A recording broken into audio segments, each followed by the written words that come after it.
विक्रम और पूजा के विवाह को 7 वर्ष हो चुके थे।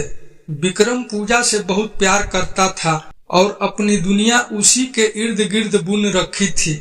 उसके लिए पूजा सिर्फ उसकी पत्नी नहीं बल्कि उसकी सबसे अच्छी दोस्त, उसका सहारा और उसकी प्रेरणा थी। लेकिन एक दिन सब कुछ अचानक बदल गया। पूजा ने उसे छोड़ दिया और किसी और के साथ चली गई। यह खबर विक्रम के लिए एक बिजली की तरह गिरी। उसकी पूरी दुनिया एक पल में बिखर गई। विक्रम का दिल टूट चुका था। उसने कभी नहीं सोचा था कि पूजा उसे छोड़कर किसी और के साथ चली जाएगी। वह बार बार खुद से सवाल करता, मैंने ऐसा क्या गलत किया। उसकी दुनिया अब अंधकार में घिरी हुई थी और उसे लगने लगा कि उसकी जिंदगी का कोई मतलब नहीं रह गया है। रात दिन उसे पूजा की यादें सताने लगी। उनके साथ बिताए हुए खूबसूरत पल, उनकी हंसी, उनकी बातें, हर कोना में उसे पूजा की मौजूदगी महसूस होती थी और यह दर्द और भी असहनीय हो जाता था। विक्रम का मन अब किसी भी काम में नहीं लगता था। उसने दोस्तों और परिवार से दूरी बना ली और अकेलापन उसे अंदर से खा रहा था। एक दिन जब विक्रम अपने कमरे में अकेला बैठा था, उसने सोचा, अब इस दर्द को और नहीं सह सकता।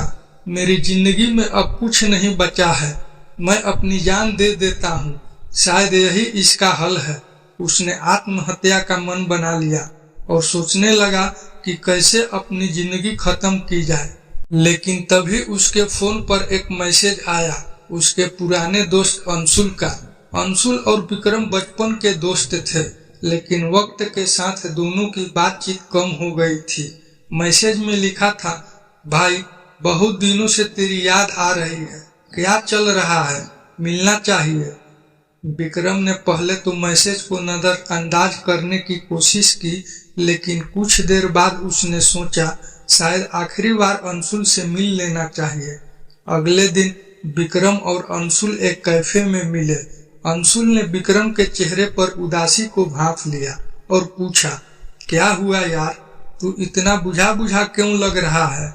विक्रम ने सारी बात अंशुल को बताई, कैसे पूजा ने उसे छोड़ दिया और वह अब जीना नहीं चाहता।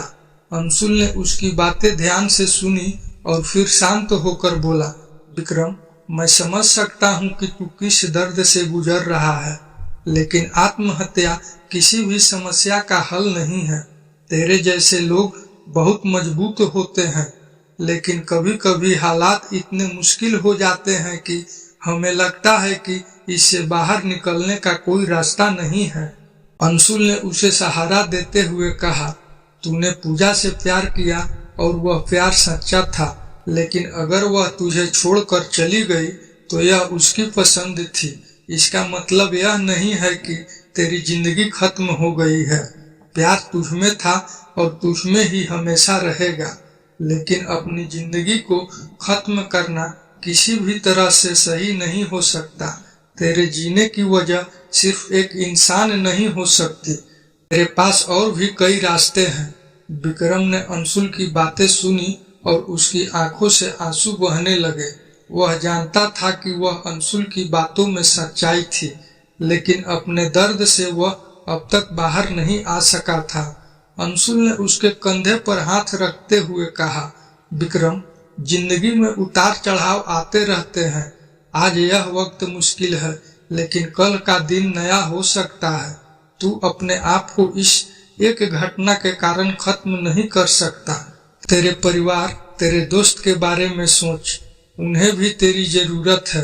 विक्रम ने गहरी सांस ली और महसूस किया कि शायद वह जल्दीबाजी में गलत फैसला लेने जा रहा था।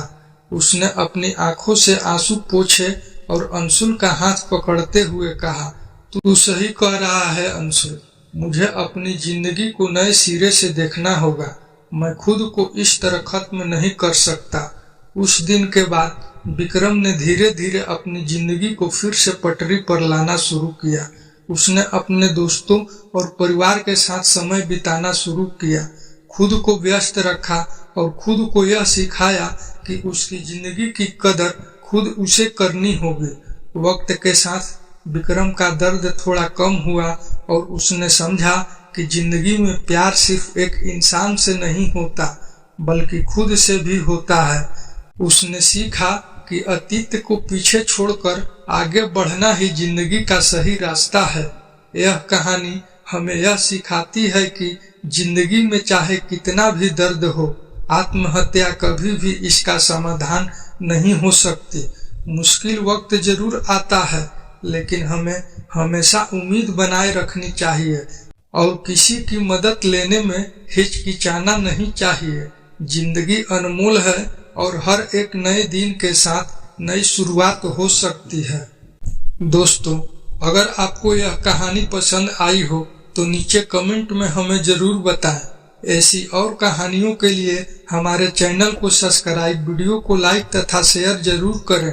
अंत तक बने रहने के लिए आपका बहुत बहुत धन्यवाद।